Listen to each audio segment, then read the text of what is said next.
to catch more of these days. John Bedell, News Center 7. A wonderful story. If you want to learn more about Tourette syndrome, the Tourette Association of America is a great resource. We have links to the group's social media pages in our web extra story at whio.com.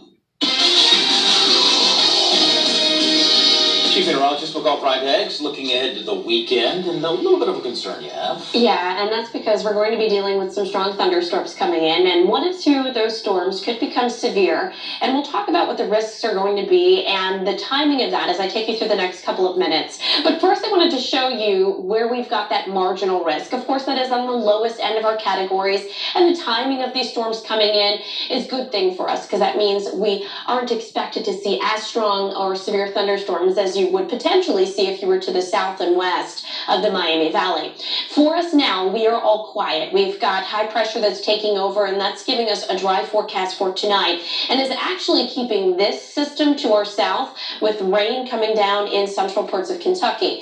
That is not the system that we're watching for the weekend. We will watch an area of low pressure that's going to develop out of the west, and it comes with a lot of energy. It is not just the threat for those thunderstorms as they come through in about a couple of hour time frame, but the prolonged impacts with this storm system even as we get into Sunday.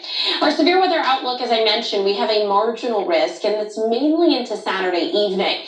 We are going to look at some heavy downpours that may increase the threat for flooding. There may be some isolated damaging wind gusts and the potential for some hail because we have some cooler air aloft and it's not very high from the ground. It doesn't take much lift to get those hailstones to form.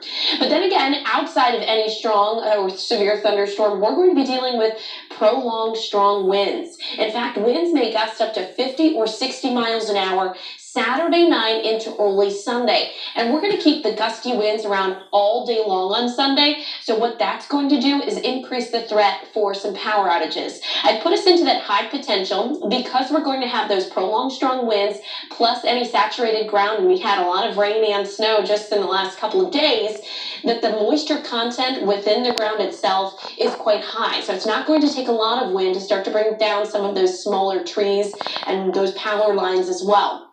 Let's talk about the timing of that storm system Saturday.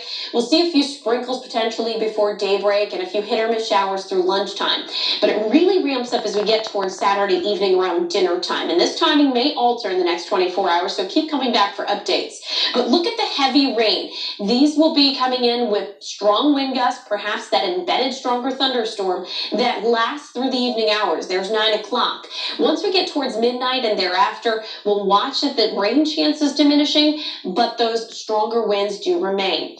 For tonight, as I mentioned, we're quiet. We're at 36 degrees right now. We're going to fall to a low near 27 degrees. A chilly start to tomorrow, but take in the dry conditions on Friday because that strong storm threat comes in on Saturday. Highs on Saturday, in fact, get up to nearly 60 degrees.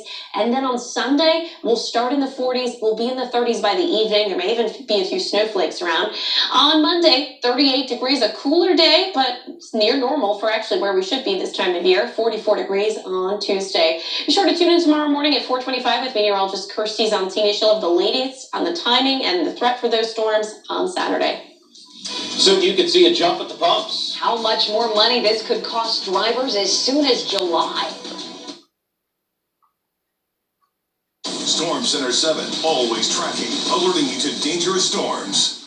The WHIO TV app. It's absolutely free, and it's available right now on your smart TV and streaming devices. Just search WHIO on your Apple TV, Roku, or Amazon Fire. Stream coverage you can count on free anytime with the WHIO TV app.